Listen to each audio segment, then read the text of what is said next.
High praise lord. దేవుని పరిశుద్ధ నామానికి స్తోత్రం కలుగును గాక. ఈరోజు దేవుని వాగ్దానము ఏషియా గ్రంథము 51వ అధ్యాయము 12వ వచనము. నేనే మిమ్మును ఓదార్చువాడను. ఆమెన్. హల్లెలూయా. సహోదరి సహోదరుడా, మీకు కలిగిన బాధను బట్టి, మీకు కలిగిన శ్రమను బట్టి, మీకు కలిగిన నిట్టూర్పును బట్టి మీరు బాధపడుతున్నారా? మీరు ఏడుస్తున్నారా?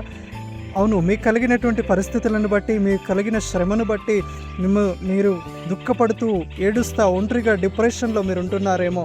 మిమ్మల్ని ఆదరించడానికి, మిమ్మల్ని ఓదార్చడానికి, మీకు సహాయం చేయడానికి, మీతో ప్రేమగా మాట్లాడడానికి, ఏమైందని కూడా మిమ్మల్ని పలకరించడానికి మీకు ఎవరు లేరేమో. కానీ దేవుడు అంటున్నాడు ఏంటంటే, నేనే మిమ్మల్ని ఓదారుస్తాను, నేనే మిమ్మల్ని ఆదరిస్తాను, నేనే మీకు కలిగిన శ్రమను పోగొట్టి, నేనే మీకు కలిగిన ఇబ్బందిని పోగొట్టి, నేనే మీకు కలిగిన బాధను తొలగించి, మీ కన్నీటిని తుడిచి, మిమ్మల్ని ఒక తల్లిగా నేను ఓదారుస్తాను, ఒక తండ్రిగా నిన్ను ప్రేమించి నిన్ను ఆదరిస్తానని ప్రభు అంటున్నాడు. చూడండి, ఈరోజు మిమ్మల్ని ఎవరు పట్టించుకోక ఒంటరి స్థితిలో మీరు ఉన్నారేమో. కానీ మీ బాధను చూస్తున్న దేవుడు, మీ కన్నీటిని చూస్తున్న దేవుడు, మీరు వెళ్తున్న శ్రమల గుండా ఆ స్థితిగతులను ఎరిగిన దేవుడు అంటున్నాడు ఏంటంటే, నేను నిన్ను ఓదారుస్తాను, నేను నిన్ను ఆదరిస్తానని. ఎంత గొప్ప దేవుడిని మనం కలిగి ఉన్నాం కదా. ఇంకెందుకు భయము, ఇంకెందుకు దిగులు? దేవుడే మనకుని ఆదరించే ఒక తండ్రిగాను తల్లిగాను ఉన్నాడు. ఆమేన్. Praise the lord. God bless you all.